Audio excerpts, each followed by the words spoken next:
Hi friends, welcome to day to day kitchen. ഇന്ന് ഞാൻ വന്നിരിക്കുന്ന ഒരു മസാല ഷവായിയുടെ റെസിപ്പി ആയിട്ടാണ് കേട്ടോ. അപ്പോൾ നമുക്ക് റെസ്റ്റോറൻറ്റിൽ നിന്നൊക്കെ വാങ്ങുന്ന അതേ ടേസ്റ്റിൽ തന്നെ നമുക്ക് വീട്ടിൽ നല്ല അടിപൊളിയായിട്ട് മസാല ഷവായി ഉണ്ടാക്കിയെടുക്കാൻ പറ്റും. അപ്പോൾ ഇതെങ്ങനെയാണ് റെഡിയാക്കി എടുക്കാൻ നോക്കാം. മിക്സിയിൽ ചെറിയ ജാർ എടുത്തിട്ടുണ്ട്, അതിലേക്ക് ചെറുള്ളി ഇട്ട് കൊടുക്കാം. അപ്പോൾ ചെറുള്ളി ഞാനൊരു 15 ചെറുള്ളി ഇട്ട് കൊടുക്കുന്നുണ്ട് കേട്ടോ. അപ്പോൾ ചെറുള്ളി നിങ്ങളുടെ കയ്യിൽ ഇല്ലയെന്ന് വെച്ചിട്ടുണ്ടെങ്കിൽ സവാള വേണമെങ്കിൽ യൂസ് ചെയ്യാവുന്നതാണ്. അതുപോലെ തന്നെ വെളുത്തുള്ളി ഇട്ട് കൊടുക്കാം. ഒരു 7 വെളുത്തുള്ളി ഇട്ട് കൊടുത്തിട്ടുണ്ട്. ഒരു 3 പീസ് ഇഞ്ചി ഇട്ട് കൊടുത്തിട്ടുണ്ട്. ഇനി അതിലേക്ക് തക്കാളിയാണ് കേട്ടോ ഇട്ട് കൊടുക്കുന്നത്. ഒരു അത്യാവശ്യം ഒരു വലിയ തക്കാളി കട്ട് ചെയ്തിട്ട് ഇട്ട് കൊടുക്കാം.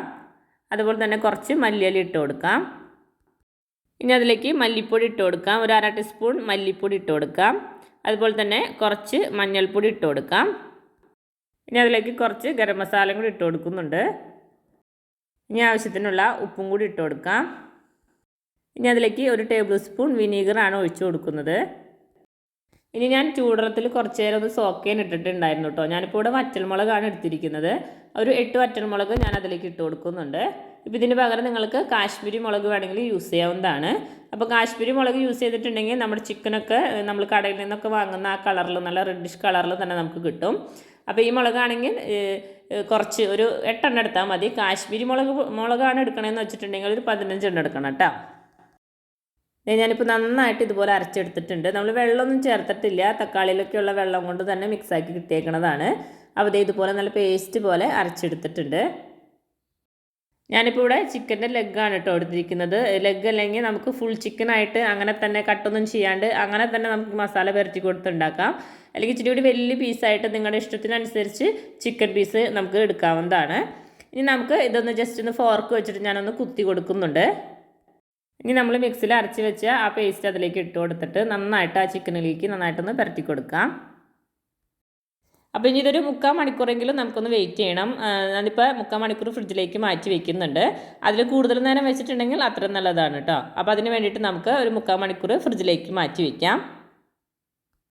അപ്പോൾ 3/4 മണിക്കൂർ കഴിഞ്ഞിട്ടുണ്ട്. നമ്മൾ ചിക്കനൊക്കെ നല്ല സെറ്റായി കിട്ടിയിട്ടുണ്ട്. ഇനി നമുക്കത് കുക്ക് ചെയ്തെടുക്കാം. അതിന് വേണ്ടിയിട്ട് ഞാനിപ്പോൾ കുക്കറിലേക്കാണ് ചിക്കൻ ഇട്ട് കൊടുക്കുന്നത് കേട്ടോ.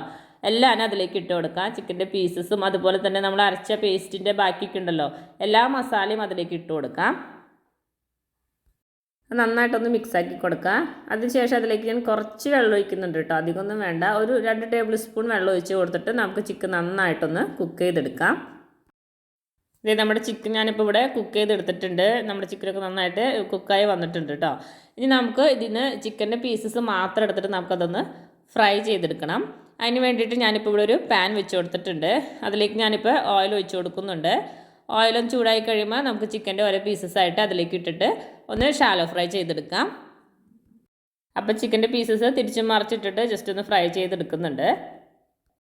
അപ്പോൾ ഓൾറെഡി കുക്കായ ചിക്കനായ കാരണം തന്നെ ഭയങ്കരമായിട്ട് ഫ്രൈ ചെയ്തെടുക്കേണ്ട ആവശ്യമൊന്നുമില്ല. ജസ്റ്റ് ഒന്ന് ഷാലോ ഫ്രൈ ചെയ്തെടുത്താൽ മതി. അതിന് ശേഷം നമുക്ക് പീസസ് അതിൽ നിന്ന് എടുത്ത് മാറ്റാം. അപ്പോൾ ചിക്കൻ്റെ എല്ലാ പീസും ഇതുപോലെ തന്നെ ഫ്രൈ ചെയ്തെടുക്കുന്നുണ്ട്. ഇനിയൊരു പാൻ വെച്ച് കൊടുക്കാം. ആ പാൻ ചൂടായി കഴിയുമ്പോൾ നമ്മൾ ചിക്കൻ ഫ്രൈ ചെയ്ത ഓയിൽ ബാക്കിയുണ്ടെങ്കിൽ അത് അതിലേക്ക് ഒഴിച്ച് കൊടുക്കാം കേട്ടോ. അപ്പോൾ ഇച്ചിരി കൂടി ഓയിലിൻ്റെ ആവശ്യമുണ്ട്. അതിന് വേണ്ടിയിട്ട് ഞാനിപ്പോൾ കുറച്ചും കൂടി ഓയിൽ ഒഴിച്ച് കൊടുത്തിട്ടുണ്ട്. അപ്പോൾ ഓയിലൊന്ന് ചൂടായി കഴിയുമ്പോൾ നമുക്ക് അതിലേക്ക് നമ്മൾ ചിക്കൻ കുക്ക് ചെയ്തെടുത്ത ആ ഗ്രേവി ഉണ്ടല്ലോ, കുക്കറിൽ ബാക്കി വെച്ച ഗ്രേവി അത് അതിലേക്ക് ഒഴിച്ച് കൊടുക്കാം. അപ്പോൾ ഈ ഗ്രേവി ഇതിൽ കിടന്നിട്ട് നന്നായിട്ട് ഒന്ന് കുറുകി വരണം. അതിന് വേണ്ടിയിട്ട് നമുക്ക് നന്നായിട്ടൊന്ന് തിളപ്പിച്ചെടുക്കണം. അപ്പോൾ നമ്മുടെ ഓയിലൊക്കെ ഒന്ന് തെളിഞ്ഞ് വന്നിട്ടുണ്ട്. നമ്മുടെ ഗ്രേവിയൊക്കെ നല്ല തിക്കായി കിട്ടിയിട്ടുണ്ട്. ഇനി നമുക്കതിലേക്ക് നമ്മൾ നേരത്തെ ഫ്രൈ ചെയ്ത് വെച്ച് ചിക്കൻ്റെ പീസസ് അതിലേക്ക് ഇട്ട് കൊടുത്തിട്ട് നന്നായിട്ടൊന്ന് മിക്സാക്കി എടുക്കാം. അപ്പോൾ ഞാൻ നേരത്തെ പറഞ്ഞ പോലെ ഫുൾ ചിക്കൻ ആയിട്ട് എടുക്കാം, വലിയ വലിയ പീസസ് ആയിട്ട്, അങ്ങനെ നമുക്ക് ചിക്കൻ്റെ പീസസൊക്കെ എടുക്കാം കേട്ടോ. അത് അവരവരുടെ ഇഷ്ടത്തിനനുസരിച്ച് റെഡിയാക്കി എടുക്കാം. അതുപോലെ തന്നെ ചിക്കൻ്റെ സ്കിന്നോട് കൂടിയിട്ട് വേണമെങ്കിൽ അങ്ങനെ താല്പര്യമുള്ളവരാണെങ്കിൽ സ്കിന്നും നമുക്ക് എടുക്കാവുന്നതാണ്. അത് അവരവരുടെ ചോയ്സ് അനുസരിച്ച് ചെയ്യാം. അപ്പോൾ നമ്മുടെ മസാല ഷവായി ഇവിടെ റെഡി ആയിട്ടുണ്ട് കേട്ടോ. വളരെ ഈസി ആയിട്ട് ഉണ്ടാക്കിയെടുക്കാൻ പറ്റുന്ന ഒരു ചിക്കനാണ് കേട്ടോ. അപ്പോൾ ഇതുപോലെ ട്രൈ ചെയ്യാത്തവരുണ്ടെങ്കിൽ തീർച്ചയായിട്ടും ട്രൈ ചെയ്ത് നോക്കുക. ഞാനിപ്പോൾ അതിൻ്റെ മേലെ കുറച്ച് മല്ലിയിലയും കൂടി ഇട്ട് കൊടുക്കുന്നുണ്ട്.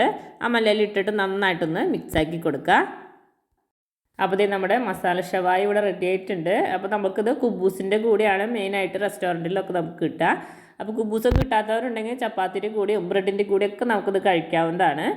അപ്പോൾ എൻ്റെ വീഡിയോ ഇഷ്ടപ്പെട്ടെങ്കിൽ ലൈക്ക് ചെയ്യാനും കമൻറ്റ് ചെയ്യാനും ഷെയർ ചെയ്യാനും മറക്കരുത്. ആദ്യമായിട്ട് കാണുന്നവരുണ്ടെങ്കിൽ സബ്സ്ക്രൈബ് ചെയ്ത് സപ്പോർട്ട് ചെയ്യാനും മറക്കരുത്. താങ്ക്